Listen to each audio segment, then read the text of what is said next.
Let me ask you a question. 1983 was the best year of your life, Yeah. but also the worst year of your life. Yeah. That was the best year and the worst night.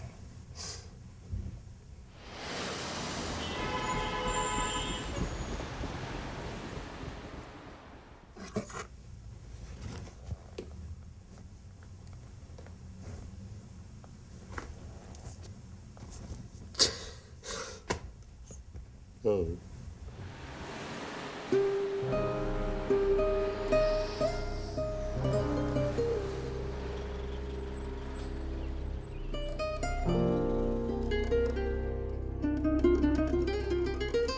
I've always noticed that as long as they can, fighters walk with a certain swagger, even if they're 54 years old. Even when decades have passed since they last enjoyed any glory in the ring. Even when their lives have become tattered and broken, and nothing like what was long ago promised by the pursuit of punching someone else in the face for a living. But that pursuit brought this man to this dark, crumbling cave of an underground apartment and a life of desolation and despair. Before that thing happened, I wanted to commit suicide. I didn't care if I die or not. His story has a clear beginning on a night 26 years ago, a night that should have been the greatest of his life. From the Bronx, New York, Luis Resto. What he did is inexcusable. He should be banned from the sport forever. There shouldn't be any forgiveness. Look at Resto go toe-to-toe as again Collins desperately trying to come up with a big one. It's probably one of the most serious offenses ever committed inside the ring. He lost his life, he lost his career, he lost his family, he lost everything. He didn't lose the fight, but he lost the fight. Sometimes I feel like crying, you know. Why? Why they did that, you know?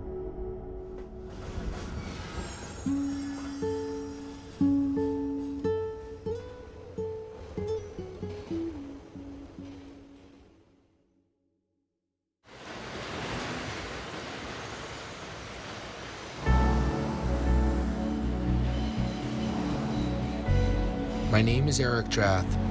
Until I became a filmmaker a few years ago, I was a boxing agent, representing dozens of fighters around the world. Working in the sport, I heard lots of sad stories, but none quite like Luis Resto's. I first met Luis at the Morris Park Boxing Gym in the Bronx. I had heard bits and pieces of his story, but wanted to know more. I found out he was born in Puerto Rico and moved with his single mother and 5 siblings to New York as a kid. He got into boxing as a way to stay off the streets and ended up a Golden Gloves champion, making it all the way to the Olympic trials in 1976. But as a pro, his career stalled. And by 1983, he had become best known as a tough and seasoned opponent for up-and-coming fighters. The kind of boxer a hot prospect needed to beat to rise to the top of the sport.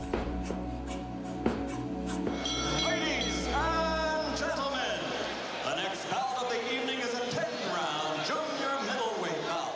The night of June 16, 1983 was magical. It was a big night. Roberto Duran was fighting Davey Moore for the junior middleweight championship. Every single seat in Madison Square Garden was filled. Every single seat. The atmosphere was unbelievable. And amid the stars and legends, there was Luis Resto, alongside well-known trainer Panama Luis. Luis Resto was a fighter who was just rough and tough. On any night, Luis could give anybody in that division a fight. I saw him as a journeyman, as a tough guy that you prove yourself against to get that shot. And in the blue corner, from Nashville, Tennessee, Iron we'll never know how far Billy Collins could have gone. You want to give him the benefit of the doubt. He was an undefeated prospect. You got an Irish kid, and you got a street kid, and you got him in New York, and what else you want? It would be an entertaining fight. It would be a tough fight, a lot of punching going on, and in the end, Billy would win. It seemed to me he would always win. Billy Collins was one of those stories the boxing world loves. An undefeated Irish kid out of Tennessee, loaded with talent and good looks. His dad had been an old-time prize fighter who never got a shot at a title. Now, father trained son, as Billy Jr. sought the glory that had eluded his dad, offering hope to a family with little of it anywhere else. It was poor. You'd pull in the dirt driveway with potholes, and you would, go to the house. I remember the first time, plastic on the windows, and ceilings real low. You'd almost have to duck to get in the back part of the house, and it was just real poor. But 21-year-old Billy's uppercut offered a path out of poverty to stardom. Yeah, he was more like a celebrity in town and stuff, They knew he was a fighter, and people would want to test Billy to see if they could whoop him. Most of the time it was just one punch. Billy would hit him, we'd get in our car and leave, and it'd be over with. Good uppercut. That uppercut, very effective by Collins. It hurts by even down. Billy Collins was promoted by Top Rank, among the leaders in boxing promotion. They were grooming Billy Collins to become a superstar. Man, he was tremendous. I mean, he was a great-looking kid. He had all the moves. He punched like a mule. I mean, if this kid can make it through, we got a gold mine here. Let's have a fine hand for Irish Billy Collins. What I remember about the fight as I watched it was just one thing. One fighter was getting a beating. Resto scoring a combination to the face of Billy Collins. Little bruise under the left eye of Collins. Some puffiness already. You saw it in Billy Collins' face. You saw the toll the punches were taking. Collins walked into a big right hand, and another right by Resto. This has become more of a street fight now.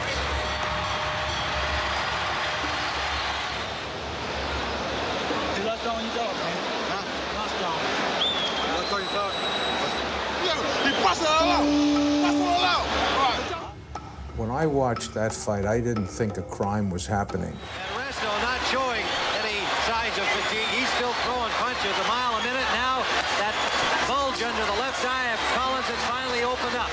I just thought he ran into a tough guy with a tough punch, and he took the punch, but man, this guy can hit because of the damage it was doing to Billy's face. Bruising under both eyes of Billy Collins. He's in bad shape now, though, Ray. It has been a brawl. Look at Resto. Now Collins is hurt again. This fight should be stopped, too. He was just pounding. You did good, son. You're fighting hard out there. And Collins had all the heart in the world and wouldn't quit.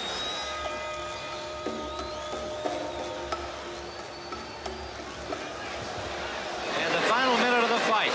Resto continues to wail away. Collins taking a real beating here. Well, I wouldn't want to see him stop now, Tim. There's the bell for the end of the fight. It was by far the biggest beating Collins had ever taken. And when the unanimous decision was announced, a major upset. Panama lifted his fighter high above the garden ring. Resto, the Puerto Rican kid from the Bronx with a mediocre record, had shocked the undefeated Irish Golden Boy.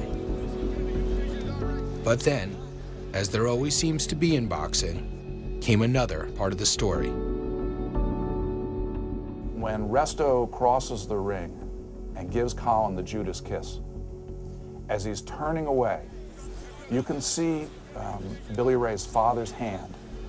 I don't think Billy Collins Sr., from what he told me, even thought that there might have been something wrong with the gloves until the very end of the fight. Otherwise, he would have pointed it out. It was at the end of the fight, when Resto went over to congratulate him, that he grabbed onto the gloves and held on, and he started screaming for the inspectors, "These gloves, these gloves." You can't hold it, Commissioner. All the pens on him, damn glove. All the pens on him, goddamn glove.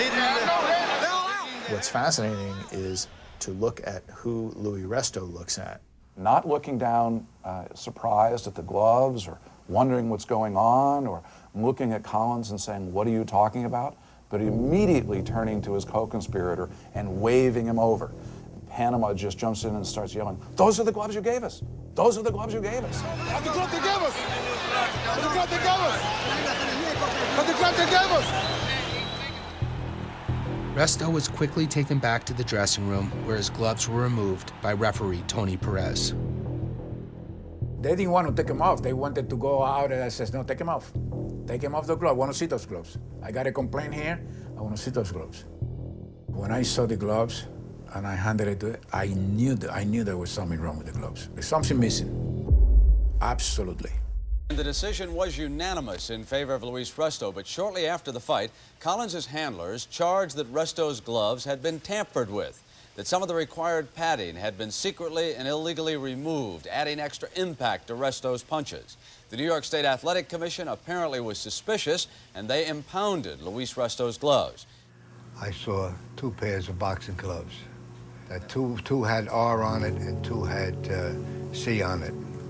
I observed a hole in the left and right glove that was marked R.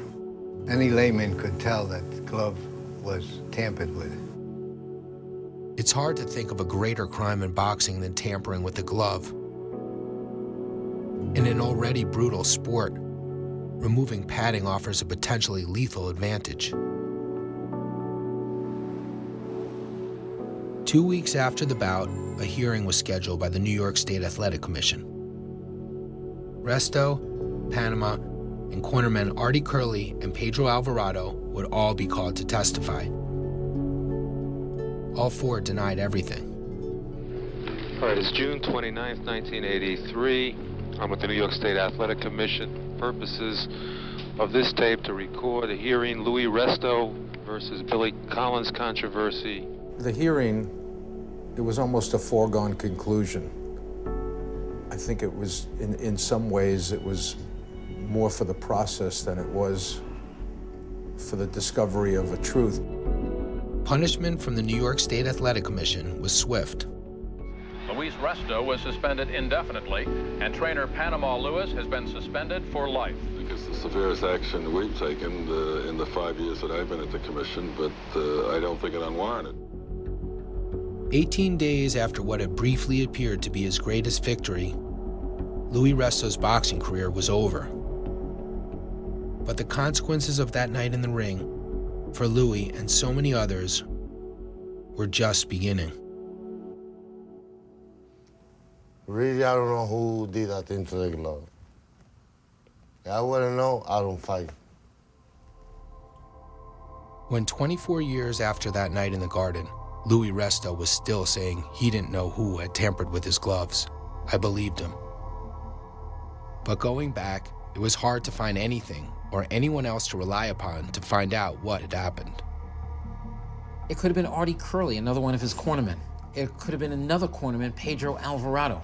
We don't know.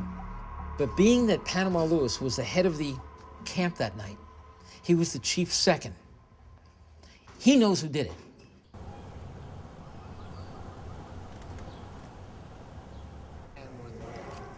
This protect your hand. The gloves are just, if you don't wrap right when you punch, you know, that's the worst night of my life.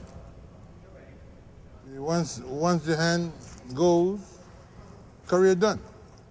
Like a horse, race horse. The leg get messed up, you gotta shoot it. Same thing here. I don't know if the glove was ever touched. So they wanted to nail me to the wall. They wanted to take me to the game because I was winning too many fights. Panama Lewis was no stranger to controversy when he worked Luis Resto's corner in June of 1983. 7 months earlier, he had come under suspicion during a championship bout between Aaron Pryor and Alexis Arguello. In between rounds, TV microphones had picked up Panama in Pryor's corner, ordering assistant Artie Curley to pass him a water bottle, and then suspiciously clarifying exactly which bottle he meant. Give me that bottle. The one I mixed. Pryor had drank the fluid in the mystery bottle, and then immediately used a newfound burst of energy to earn a knockout victory. Combination again, and Arguello's in trouble. Arguello in big trouble against the ropes. Pryor going for the kill, trying to put him away. Arguello trying to cover up. A smashing right hand. Arguello's helpless against the ropes. Arguello's hands at his side. It's over. Aaron Pryor has retained his junior welterweight championship. Arguello slips to the canvas. Did Panama mix illegal stimulants into his fighter's bottle? Nothing was ever proven.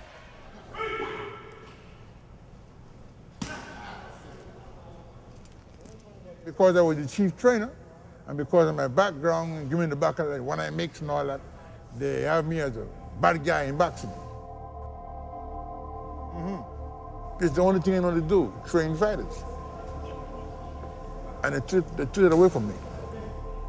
Panama Lewis has not been allowed to work a ring corner since the Resto bout. But in the early 80s, despite, or perhaps due to, the element of darkness that surrounded him, there may have been no faster rising star trainer in boxing than Carlos Panama Lewis. And alongside the world champions and top contenders in his gym, Panama had made room for Luis Resto. What kind of fighter was he? Like when you first met him, Yeah. what did you think of him as a fighter? Eddie was a brawler, non-stop punching. You see, they overlooked Resto because when he got knocked out, everybody thought he was finished. But I brought him back. Resto with a tremendous comeback has stopped Sawyer. Larry hasn't stopped the fight, and Luis Resto wins in the last round. And with Panama in his corner, the tough kid from the Bronx, now in his late 20s, had begun to win fights again. I love Resto like a son. And I hope wherever he is, that he's doing good. God bless him. He's a great guy, a great man, great man. It seemed like every time it hit me, I could feel knots come on my head, and my eyes already started to swell about the fourth or fifth round, and I just couldn't figure it out, and hit me some good body shots, and I'd never been hit like that before in my life. Why in the world didn't you go down, or did you think about quitting? Well, about the seventh round, I got hit with a good shot in the rib, and I thought my rib was broke, but it crossed my mind, to go ahead and take a breather there, to squat down and get some breath, But, I guess pride or something, told me not to go down and just keep going. And that's what I tried to do. He was slammed by hundreds of nearly bare-knuckled punches for 30 minutes that night, but did not quit. An exercise in blind courage by a fighter who truly didn't know what was hitting him. I called one of my photographers, Ben Sharav, and I said, you know what I want you to do? I know Billy's staying at the Southgate Towers. I want you to get there early in the morning. Bring your camera. And he took shots. I said to Ben, I wish you had the kid open his eyes. He said they were open. The next day, when he got off the plane, his father was leading him. He was blind. He had some sunglasses on, and he literally had to raise the skin around his eyes to take the sunglasses off. It was like a horror picture, and I guess I looked away or something, and I remember the first thing he said, "I'm your husband, look at me." The bruises would eventually heal, but doctors diagnosed Collins with a torn iris in his right eye. Weeks earlier, he had been one of boxing's brightest prospects. Now he was being told to retire or risk being blinded. He didn't think he could work. He couldn't do anything. He couldn't hold a job. He had cataracts. We fought all the time.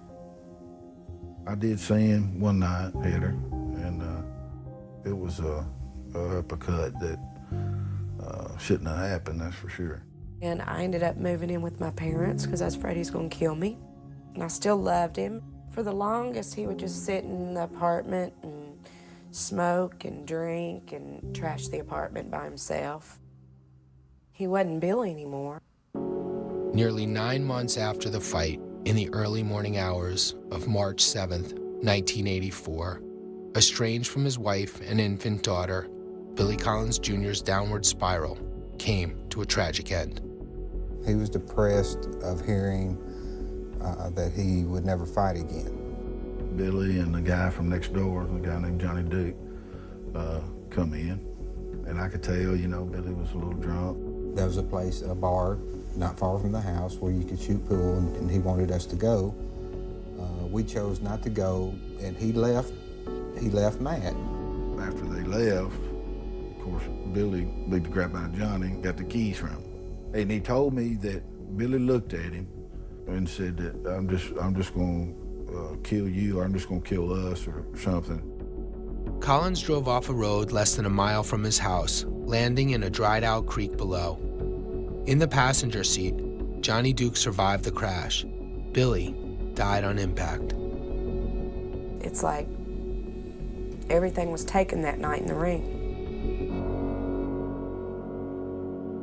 Irish Billy Collins was 22 years old. Hello. Hi, Mr. Collins? Yes, sir. How are you? My name is Eric Drath. We're doing a documentary, the story of from the fight from 1983. Well, I appreciate your concern, but I wouldn't be interested in it. My son is dead. I know. They destroyed my life, and there's nothing you can say in the papers or anything else, documentary or anything to cease my hurt or my family's position on this whole matter. My son was a great fighter, a great kid. My son never did nothing wrong. I hate to hang up on you, but No, I understand. But I don't want no part of it. Appreciate it. All right.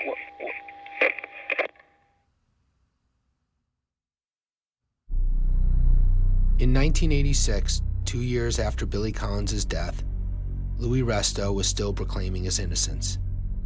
And despite his ban from the sport, he was optimistic he'd someday fight again. So you think you're innocent here? Yeah, I'm innocent. But you might go to jail. Huh? They might send you to jail. Can be. I'm innocent. I didn't do nothing. We didn't do nothing. Why we gonna go to jail? We didn't kill that guy. But he still had to deal with criminal charges that had been filed. And on September 22nd, 1986, the trial of Luis Resto and Panama Luis began in New York City. There was a lot of gray area there, in terms of the different seedy characters and, knowing that they had pretty funky reputations and were doing a lot of, interesting, lawless kind of things. That played into it. There was a meeting before the fight in an apartment over a restaurant called Victor's, at which Panama Luis was present, and my client, Luis Resto, was present, including apparently a fairly significant cocaine trafficker. The cocaine trafficker was in conversation with Panama Luis concerning the fact that he had a substantial amount of money that he wanted to wager on the fight.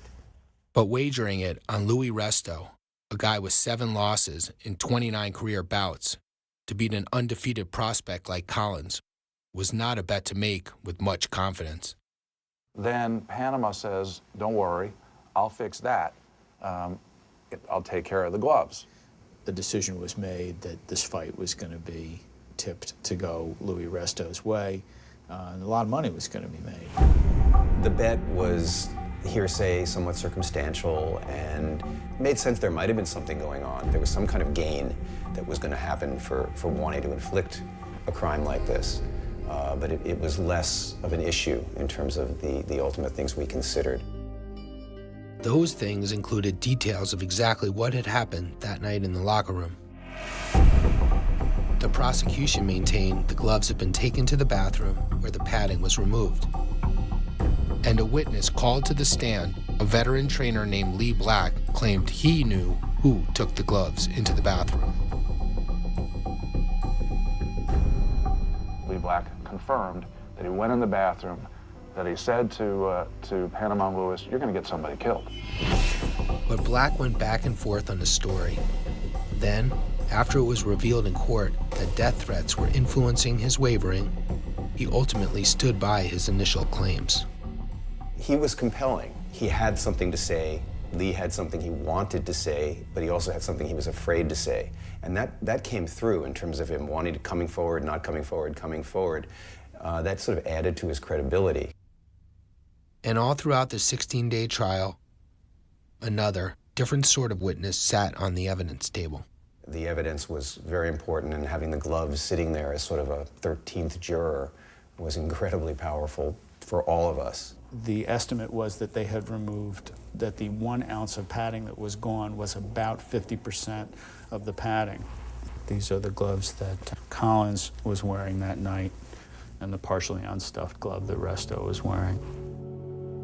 In feeling the gloves, in sitting with the gloves, in living with the gloves while we deliberated, it was very meaningful. They took on a life of their own and sort of really became a compelling character in the room. But where the gloves had been taken after the fight created complications. I gave them to Jackie Graham, I think, to keep overnight. And then we gave them back to Everlast for them to look at it to see what their opinion was. It's my recollection that they were brought to the manufacturer for a period of time, that they may have even been placed in some trunk of somebody's car. And that was the defense's argument. Anything could have happened to those gloves after the fight. They broke the chain of custody. From the time them gloves went to Everlast, I had no case. The defense wasn't strong enough to really put across to the jury that this evidence was tainted enough for us to find them not guilty. There was hazy testimony and some murky facts, and a key witness, cornerman Artie Curley, had died just 8 months after the fight. Still, Resto and Lewis, who didn't testify on their own behalf, were found guilty of assault, conspiracy, criminal possession of a deadly weapon, and, in Panama's case, tampering with a sports contest. Resto was sentenced to 1 to 3 years, Panama 2 to 6. Each would serve 2.5.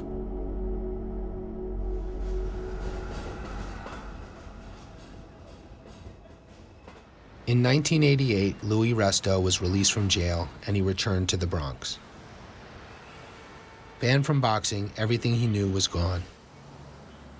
Within a few years, his family wanted no part of a crumbling life, and they moved away.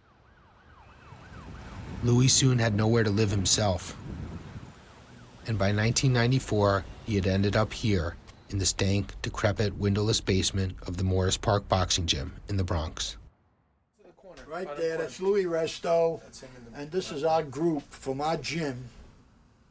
We had him living in the gym because he was like more or less down and out because of being away. That's when, Luis started hanging out more in the streets. He started drinking. He was partying in the streets. I started doing drugs every day. I want to die, I don't care. Can't find no more. He was out of work. He'd just come out of jail. He tried to get his pro boxing license back, and he was denied. So then I suggested he try for a cornerman's license. At least you work in the corner. You don't have to be the #1 cornerman. You can be an outside cornerman. They denied him that also. Yeah, this is my room. How long did you live here for? 10 years. 10 years? Yeah. Wow. It took a lot away from him. It took his career. It took his pride. He felt responsible for something that he not just destroyed the kid, but he destroyed a family. He just never got over what had actually happened. Where was your bed? Right here, where you are. Right there. I used to hold my photo here, so I took everything. So I used to sleep right there in the bed. He never dreamed that he was going to go to jail. And when he came out of jail, he was never the same. When you were living here, did your wife ever stay here? No. She was in Virginia, so I stayed here. But she never stayed here, no.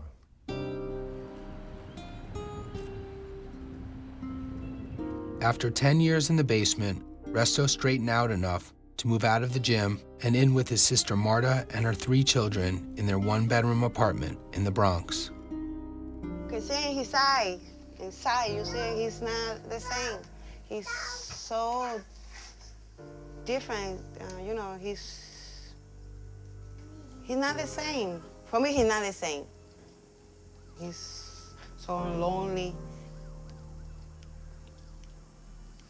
He was more friendly and happy. Well, I don't see him happy anymore. Baby boy. He's your cousin? This is your son? Baby boy. This is your grandson? He's my grandson, yeah. And this My is... baby boy. That was your wife? Mommy. Luis Resto met Maria Cookie Patilla in 1974 when he moved into her apartment complex on 163rd Street in the Bronx. They'd have 2 sons together, Louis Jr. and Brian. Louis Jr. was 5 and Brian only an infant when their father faced Billy Collins Jr. in 1983.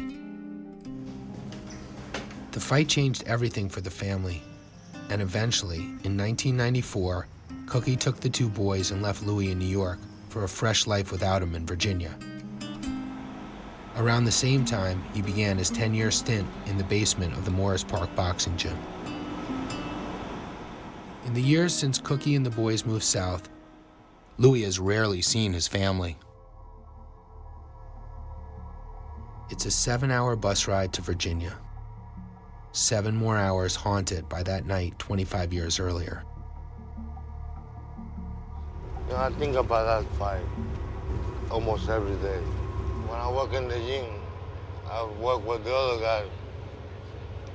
I don't see your face, I see Colin's face.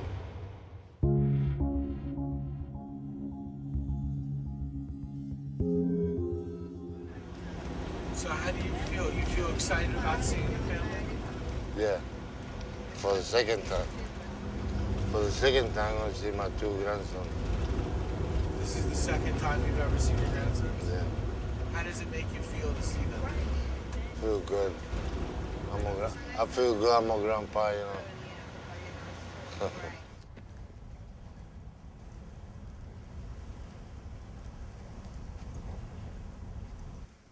Today, Louis Jr. is in his early 30s and has a son of his own.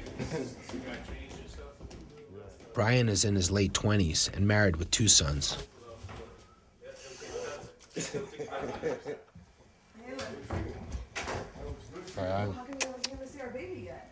What's that, hey? Come on, fight. Now, you grew up in the Bronx? Yeah, I grew up in the Bronx. That's cool. Yeah, he came here when he was 10, 15. No, I came here when I was... Before I was 21. Oh yeah. What kind of father is Louis? He's okay. He's all right. What kind of father was he? I really couldn't tell you. I really don't know my dad. Title dad, you can't tell that, loosely. For a long time, I hated my dad. I felt like, the boxing was first. My mom raised us, Boxing will always be his greatest passion, no matter what. It will always be number 1 to Louis.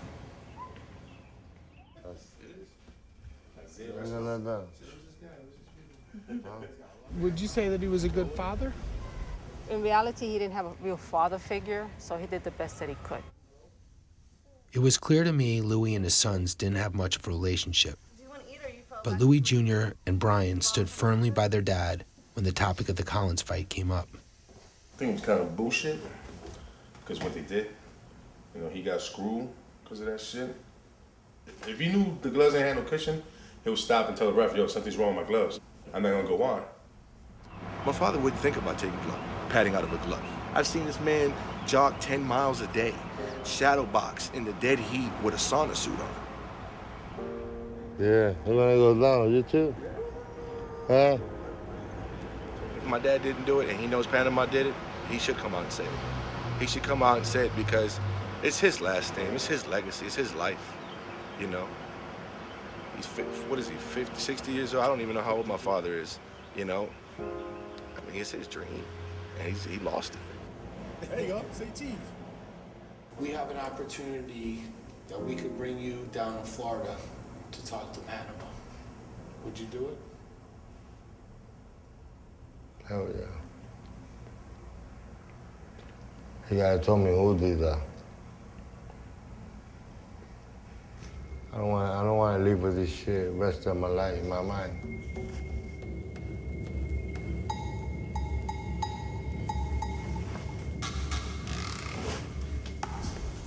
When I represented fighters, there was always a special excitement traveling with a boxer.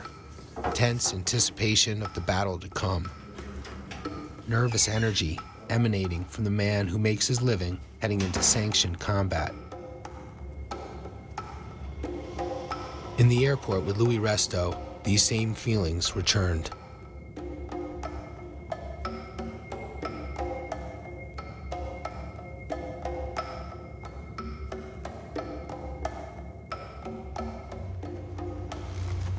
Luis hadn't seen Panama Luis since they were imprisoned in 1986.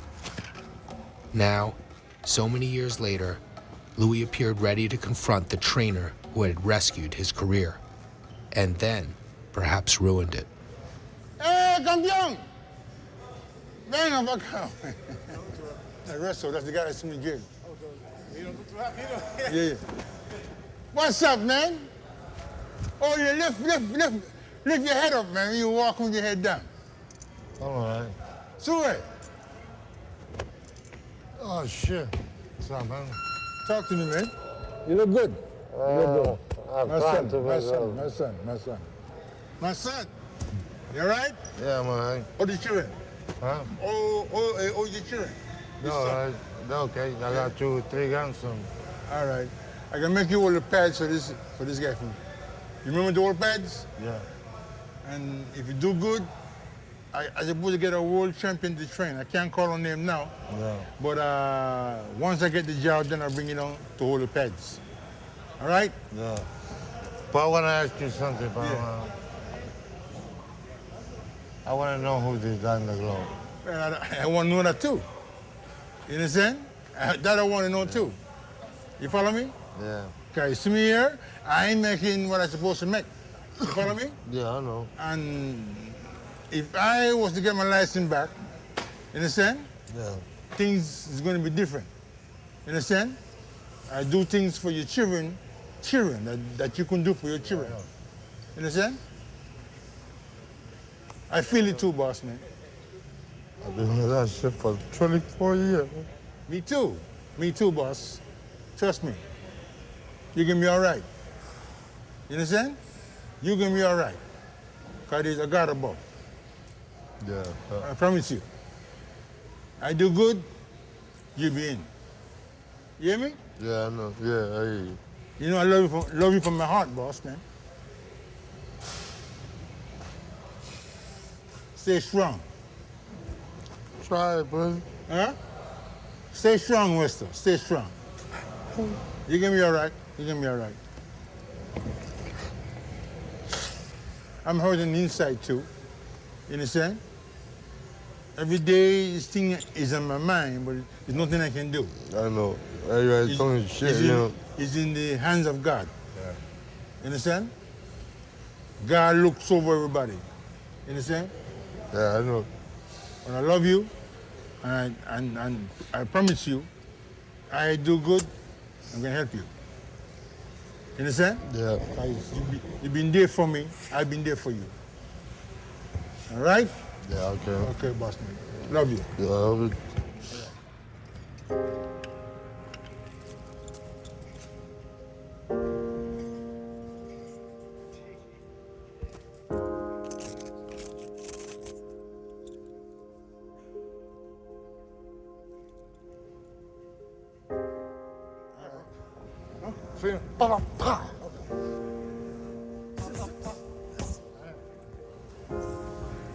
I don't see him in a long time.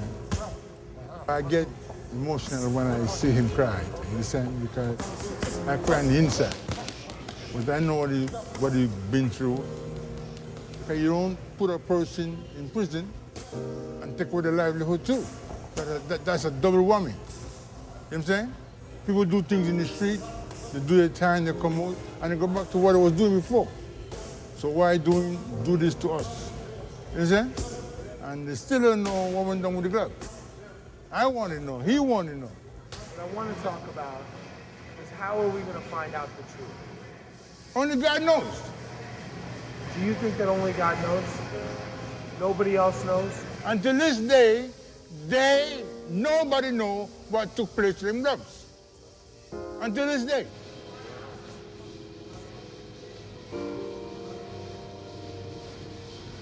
Like I told him before, I missed him like I missed one of my children. And one day, hopefully, the truth will come out. More, against the rope. Go! Bang! Try again, get off your heels. Against the rope. Bang! Bang! A few weeks after the visit to Florida, I met up with Panama in New York at the weigh-in for the Zab Judah Miguel Cotto fight at Madison Square Garden.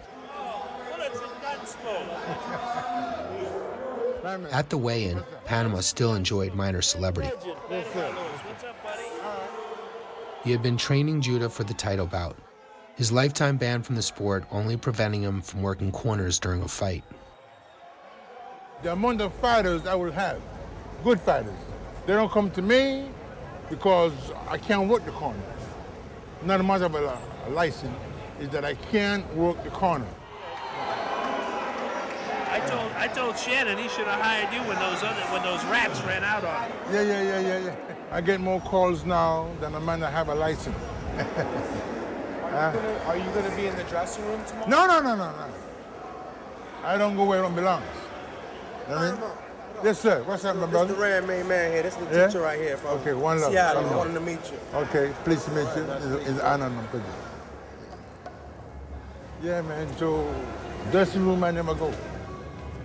I don't do nothing to stop my comeback. Panama demanded payment each time he was interviewed. At the weigh-in at the Garden, and the next evening when we met up for fight night at his hotel. So you're definitely not going to go to the fight?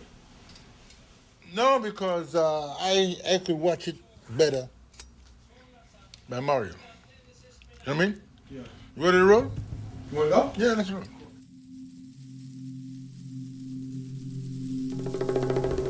Don't anybody asks you if I'm in the ring, you tell them yes. No. If they ask you if you see me in the arena, just say yes, I don't want people to know where I'm at, Oh, okay. And, It's almost 24 years to the day. Yeah. When you think about it. I try not to think about it. I know. Don't get me nowhere like this, Yeah. Mr. Mario. Fight time. Why would Panama Lewis do something like that on a Resto and Billy Collins fight? I just don't think that he would do something like that. I would never in a million years think that something, you know what I mean? You're not gonna jeopardize your whole career. I can see like in a major fight if somebody tried to do something, but it wasn't the magnitude of Duran and Sugar Ray Leonard. I mean, Panama was in the corner for Duran, Sugar Ray Leonard the first time when Duran won the fight, But Judah's in dog shit. You know what I mean? Also at Mario's to watch the fight was Nino Gonzalez, a retired fighter who long ago had beaten Luis Resto in the ring. Louis would later tell me he considered Nino a friend, which made it all the more interesting to hear his conversation with Panama about Louis' recent trip to the gym in Florida. Hey, how's Louis doing? He came to Miami, yeah, because they brought him down. But I didn't like his approach, but I got to make him understand you got to go on with your life. And I will help you while I can. When he called me, he's crying, and look at me, head down. I said, what happened, man? He said, I want you to tell me who fucked them gloves up. I said, look here, man. Listen. I said, look, man, you asking me a crazy question. It's good, but you don't think if I knew who did it, I would tell you, and I wouldn't look over myself. I said, you went to jail, I went to jail. But you gotta get over the shit. Use the jab, baby, take the jab.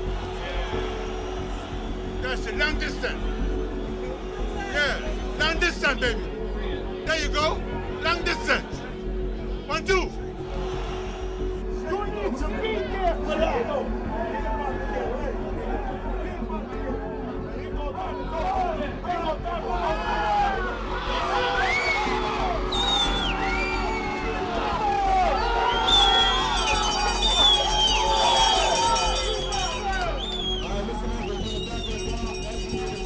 Judah, Panama's fighter, lost the fight that night. But it was clear, whether across the Hudson River from the Garden or in a 5-star Midtown hotel, Panama Lewis was still doing all right in the sport that had supposedly banned him for life.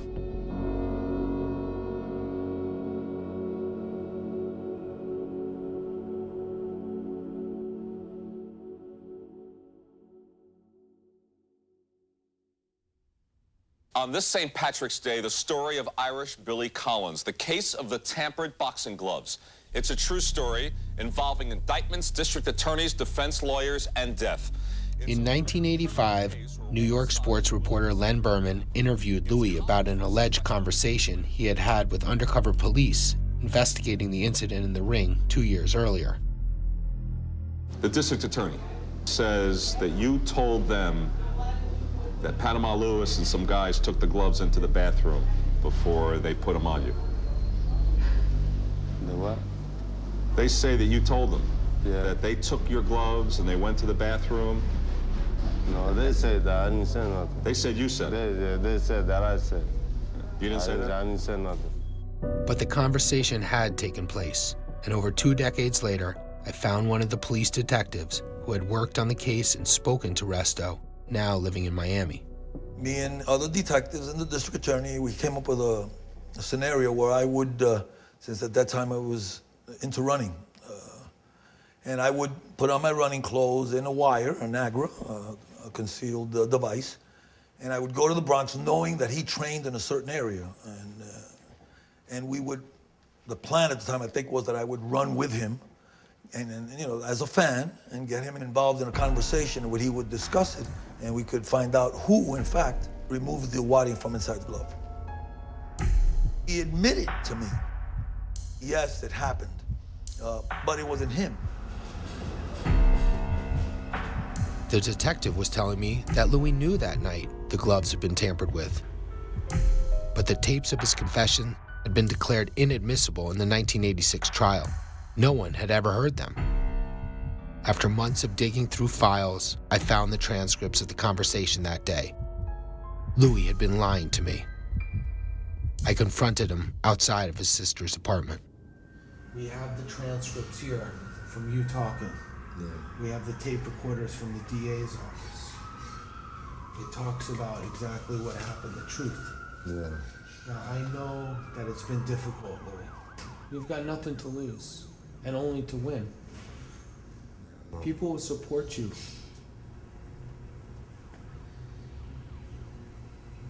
Yeah, you're right. I tell them.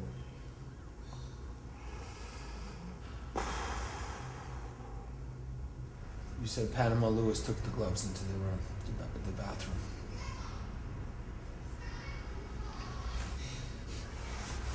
You said, and Panama, says the detective, and you said yes. Yeah. I need you to say it. It's okay, Louis. I do it. There's the same thing there. Who took the gloves? Panama. Panama took the glove. And he was in the bathroom where the thing was bleep block with him together all the time. Now I remember. That's a long time ago, 1983, you know. I gotta recall it. And when he came, and when you asked him, why did you take the gloves? What are you doing with the gloves? What did he say? Oh yeah, I said, Panama, what are you doing with my glove? That's okay, don't worry. That's it. You need to tell me why you were doing to the glove. You knew something was going on, though. It's okay. I think the most important thing is that you come clean, like you are now. You got nothing to hide. There's nobody to protect. Now it's about yourself and living the rest of your life free of this. And when we go down to Nashville, it's gonna help. Yeah, you're right. So next week, Monday, Tuesday, maybe we go? Where? We go down to Nashville. We fly down there. I don't know. You got nothing? I want to see the comedy, you know. I want to get that thing in my mind. Always thinking about that. Always. Right now, too. Be thinking about that for every day. Every fucking day.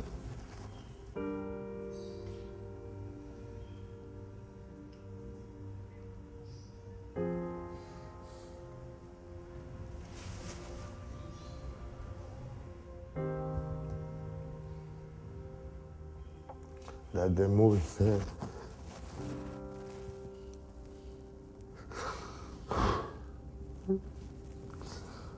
That the movie said, I couldn't be a champion.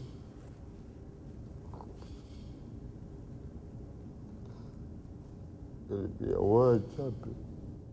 He never admitted to me that he knew from the get-go or that he was part of the conspiracy. I never got that out of him. He always went on the defensive saying, no, Panama Lewis did it, Lee Black did it, these other Puerto Ricans did it, and I was literally a victim. We drove all around the Bronx that day, and Louis kept talking.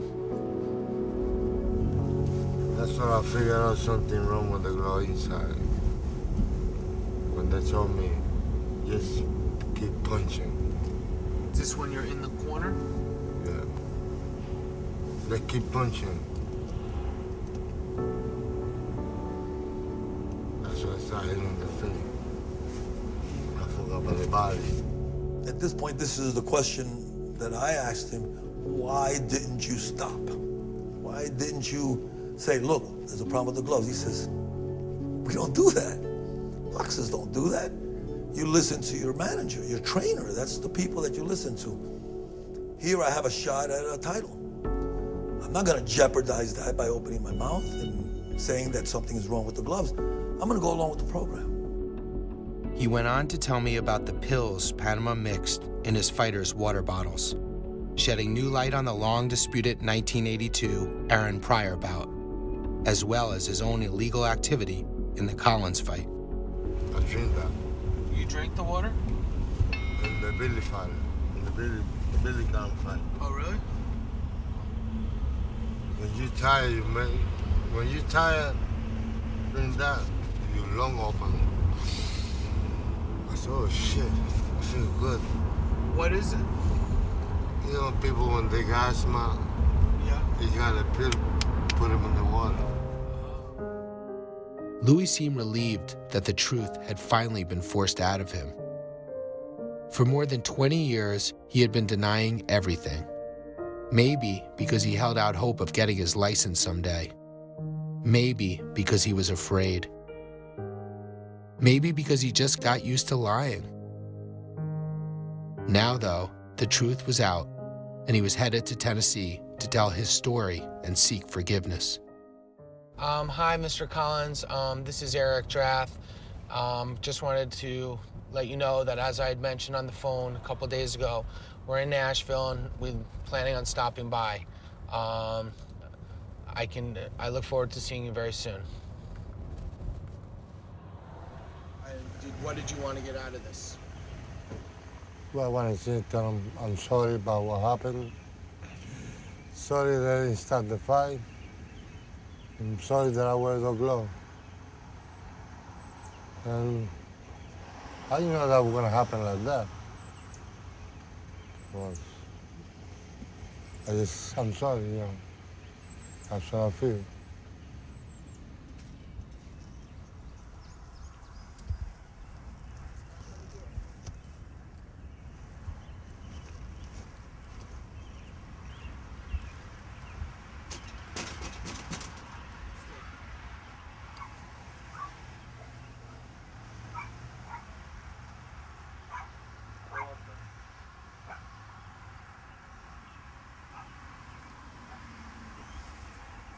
Mr. Collins?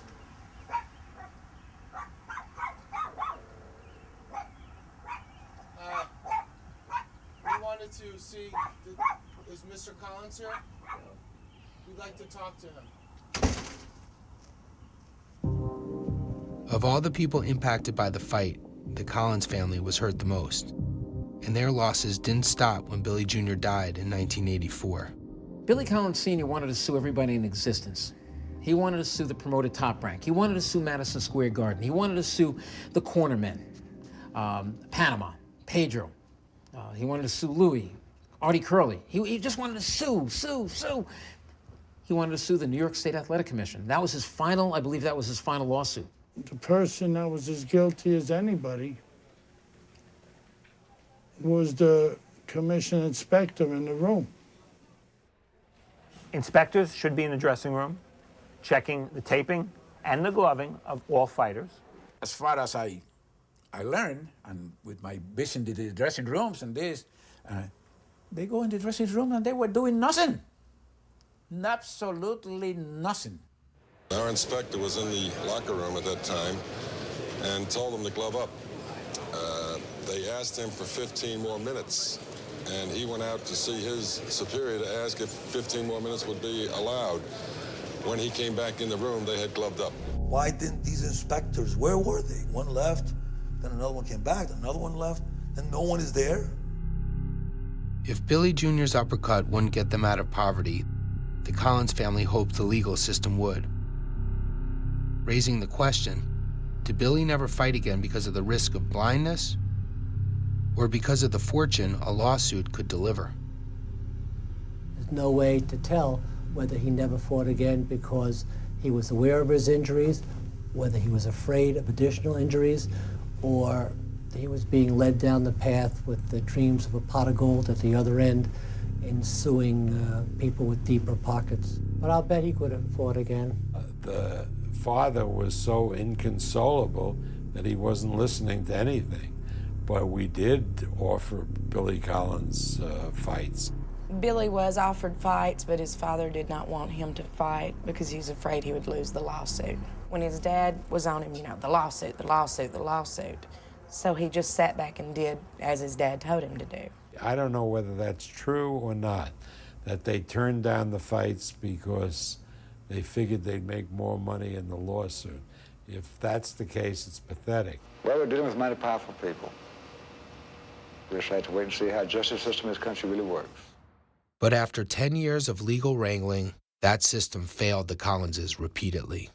And in 1994, the family's final suit against the New York State Athletic Commission was dismissed by a judge following a hung jury's determination that regulations governing the commission's responsibilities were too vague and confusing to render a decision.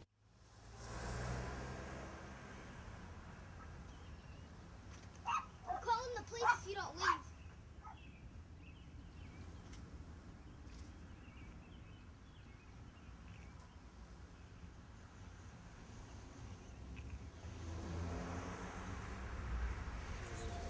Less than a mile from the house, Over here? Oh, shit.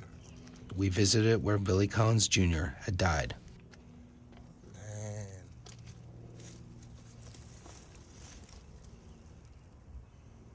Down into there. Yeah, huh?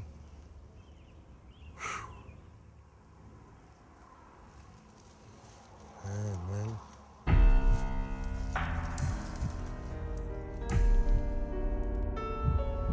An hour later, Louis revealed that there was even more to the story he hadn't told me. That his cheating in the fight went beyond the tampered gloves and spiked fluids. What did Panama do? You know the thing that you put when you break your arm, the cast? A little thing like that. Put water and put it and then put the hanger. The night of the fight. Yeah. So you couldn't open your hands? Only for a little bit, and then when they get dry, that's it, like that. Can we go like that? Can we go like that? So you basically had plaster. Yeah. There was a lot of money involved there. Who? A lot of money and bet money. How much? I don't know. How do you know? Because they were talking about I bet money Where were they talking about it? in the room. At the dressing room? Dressing room. They want to do something, put in my hand, take the pad, that's it. I said, they got more stronger than me. The people were saying he gonna knock me out. I said, never gonna happen. The fact that he took all that hitting is pretty, you didn't expect him, you thought he was gonna go down. When I saw him getting big, I just keep hitting in the face. I forgot about the body. Because I'm a body fighter. For that day, the actual body shot, I didn't throw too many. Only here. Like I want to destroy him. You wanted what? Destroy him.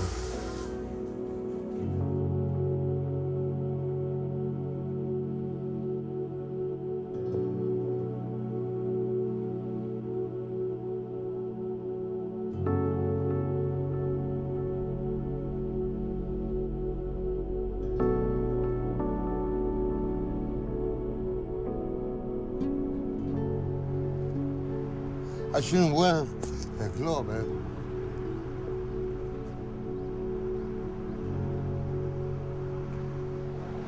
Well, see you, Billy. Sorry. See you.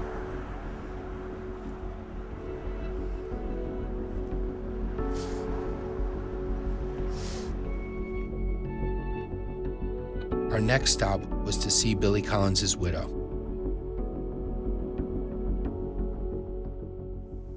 Well, I'm glad you came.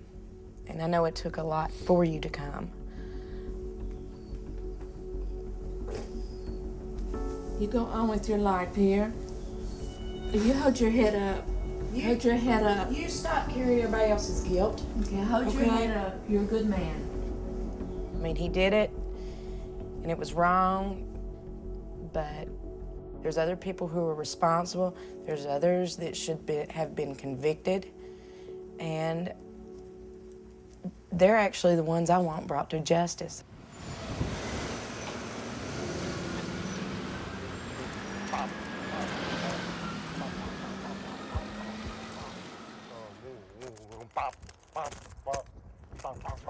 On June 11th, 2007, Luis Resto's 52nd birthday, his atonement continued with a trip to Massachusetts to see his mother. Hello. Yeah, Luis.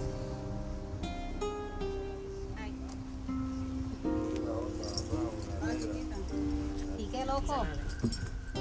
Damn, you look the same. ¿Verdad? Se ve mejor. Seguro más joven. Yeah, te veía más viejo la vez que yo te now. vi. Mira, tiene esta cana en la ceja. Mira los moños. Today 52. Yeah, today's your birthday, Happy yeah. birthday to you. Damn, those you skinny, bro. And I found these down there. Oh, shit. And this I got from the You know internet. this guy here? Where is it? Tony Dancer. Yeah, I wanted to send him a copy as well. Oh, shit, that's in Guyana. Yo hice allá, se jodió. I think he got screwed. He, every time I watch the Rocky movie, it reminds me of him. At the end, when he was broke with nothing. Cuando tú empezaste. Ah, sí. That's Pajalisi, 1979. That was The family, unaware of the truth, still defended him. Like she says, he was a great fighter and he deserves something. And he, like she, you know, like we say, he has nothing to show for all the work he's gone through. For all those scars and all those stitches, what does he have to show for it? Nothing. Which I don't think that's right. See, she says she feels angry because she feels he was innocent. Y nosotros venimos a saber eso cuando a él lo sentenciaron, porque cuestión de, en el tiempo que él estuvo en juicio nunca nos dijo nada. And she says all she knew was that he was going to jail, and she didn't know why. Because no one ever told her, oh, this is what's happening. Minutes later, Luis told his mother and sister the truth. He knew he was cheating that night in the ring. Confesando lo que él vio y los otros lo siguen negando. So él llega a ser el mejor hombre porque él está aceptando lo que él vio.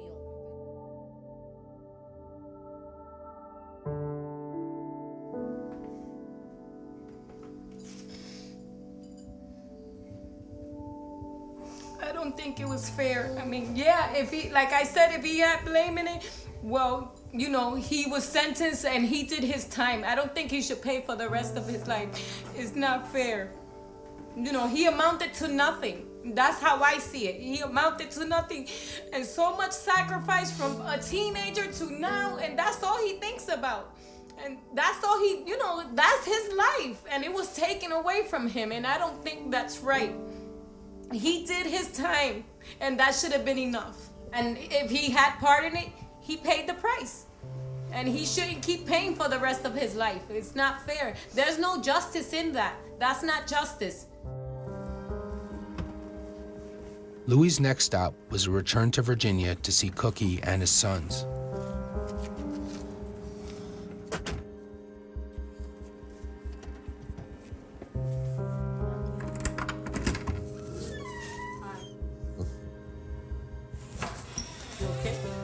¿Quieres que te diga todo lo que pasó? The fight. They went to the bathroom.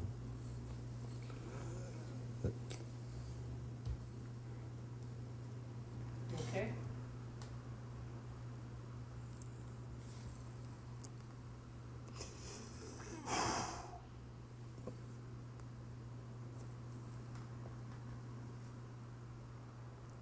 But you know,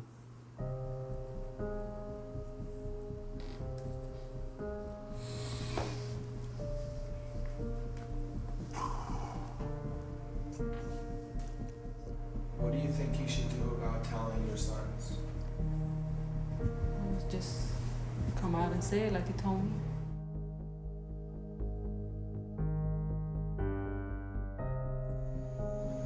I saw Panama going to the bathroom. Yeah. But I didn't think about that, you know. You didn't know they was gonna do that, did you? No, they went to the bathroom with a girl. See? I saw him. Well, you might see him, but you didn't know what he really was doing, see? I didn't know that was gonna happen like this way. The way future, they died. Right, nobody knew he was gonna do that. Yeah. So that's not really your fault. Drinking. It's not really your fault. That's on him. He don't do Yeah, it to no, himself. but you know, he did that because of fight. Yeah, but you wasn't even thinking about all that, I bet you. Just ready to go in the ring and go.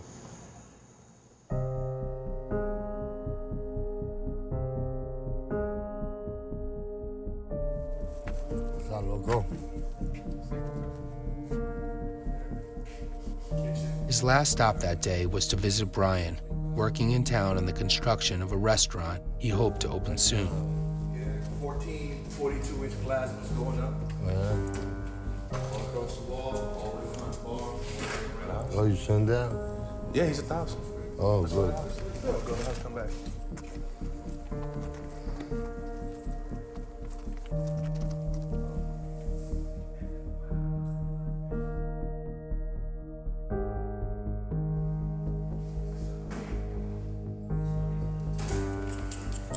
Dang. What happened? It looks small.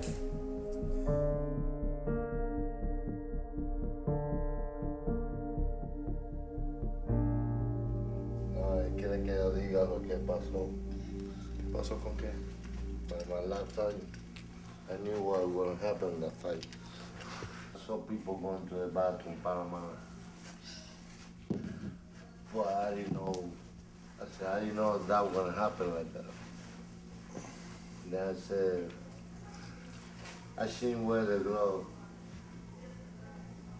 that day. So you knew he took it out of the gloves? I knew something happened, but I didn't feel nothing. But I know something happened.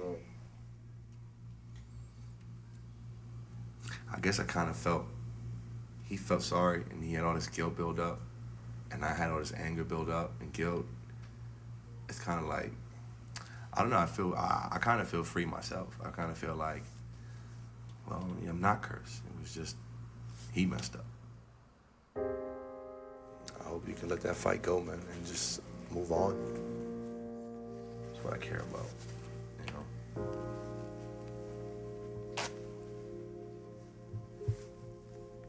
I love you. You know, we all love you. I don't give a shit, man. I just want a father. I just want my kids to have a grandfather. I just want to go past it, and the Resto last name is gonna come up. There was still one last person that Louis needed to confront. Cookie, it's me, Louis. I'm in Miami. I want to talk to Panama to see what he said. But he's gonna say I didn't do nothing. I'm gonna tell you a lie.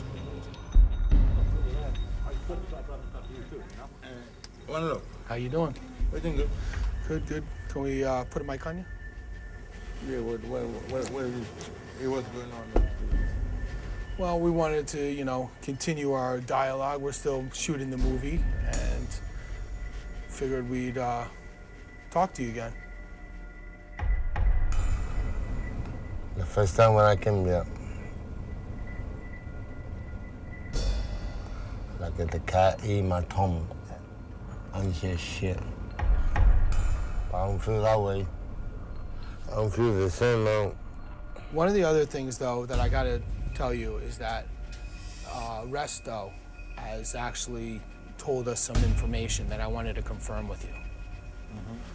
And that's why maybe... What kind of information did you? Well, he told us that he saw you go in the bathroom and do it. You saw me? In the bathroom? Yeah. So I wanted to take a piss. I know. But you didn't see me messing no glove? That's what he says. What? He says that he did see it. Did you see me? Yes. Oh, I know who did that. Why did that, Here's Panama? Mario. Why I did what? You see me taking no pie on the glove? Did you see me doing that? Did you see me? I saw you go to the bathroom. I went to the bathroom. That don't mean I take a pie on the glove. Where Eric, Lee Black. Lee Black was what you want to say. Hey, you can take this fucking bullshit out of my gym, first of all.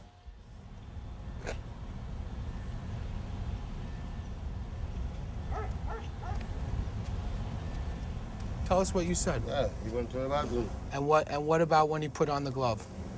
The cast. What? He says that you put cast on his knuckles. Cast on his knuckles? I didn't rub his hand. All the colors to rub his hand. I didn't do nothing to this man's hand. Who put the cast on? I did nothing to this gentleman's hand. I didn't rub his hand. You put the hanger too. What? Kelly put the other one. I didn't put nothing on you. I didn't rub your hands. I didn't touch your hands. How could you say that, Resto? I did not rub your hand. All they call you rub your hand. That's why I keep telling you, if Artie was alive today, I wouldn't have been in this. I told you this a million times. I didn't rub his hands. I did not rub his hands. So how could he say that? Artie Kelly, he came late. He came later on. He put the I other did not rub your hands. one. Don't stand up here and lie like that to me, man. I did not put the wraps in your hand. All they call it both wraps in your hand. Louis told us it was about in the water bottle that there was a little pill used that you crush up for antihistamine. No. I didn't put nothing. I didn't put nothing inside the bottle. Where all of this comes from? I don't put no pill in no bottle. I did none of those things.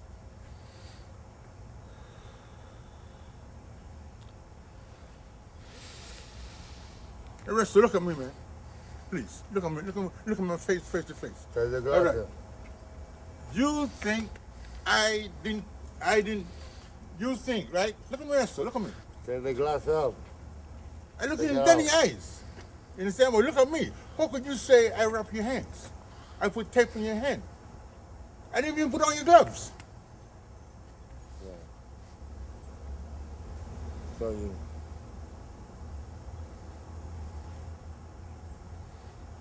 You know, I took you in as a son. Am I right or wrong? I will look to love you like my father. Look what you did to me. I did nothing to you, son, but bring you back the right way. Who did it? I don't know.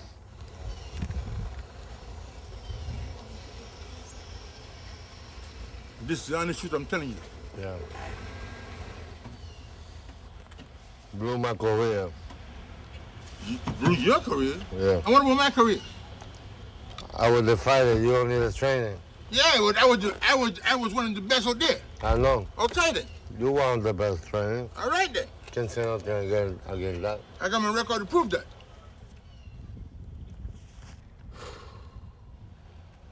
I got to go, Champion. I got to go and do my work. All right. See you. Give Daddy a hug, man. What? But I ain't give you a hug. Come. Have a safe trip back. You understand? Yeah. And like I said, when I get myself right with a good fighter and I make money, I take care of you. Not because of boxing. Yeah. It's because I love you as a son. That's why I train you from the first start. Yeah. When everybody think you finished, who brought you back? Yeah, you brought me back. Thank you. He's a good fighter. Just need better training. You need a teacher. And that's what I did.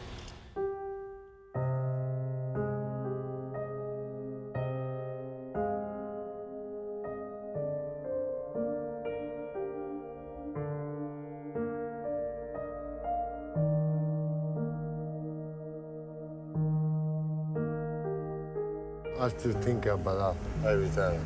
I'm not gonna forget. I'm gonna stay in my heart for life. Not like before, walking like that. You know, I'm gonna walk with my head up. But I'm still gonna be thinking about Billy Cannon.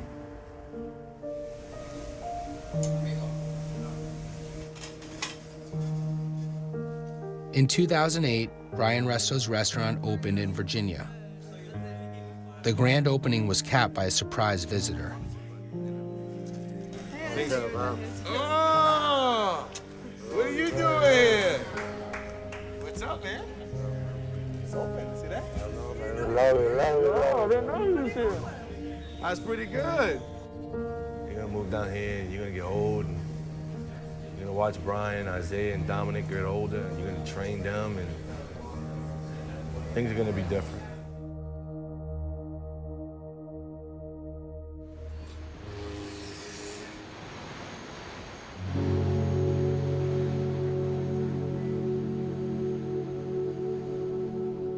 When I first met Luis Resto, I believed him when he told me he was innocent, and I wanted to make a film that proved him right. Instead, I ended up exposing his guilt and leading him on a journey of confession and confrontation. Long overdue, painful, and rewarding. Hey, good. When they lose a fight, boxers always want another shot. Billy Collins Jr. never got one. But after a long journey, in many ways, Luis Resto is finally getting his. We may never know exactly what happened in the locker room that night in New York City. We may never know who did what and why. That mystery endures. But these days, Luis Resto's swagger carries a little less weight and a little more hope. Still haunted by a mistake he'll never be able to take back, but no longer burdened by a truth he once so desperately avoided. A truth that has now, at long last, set him free.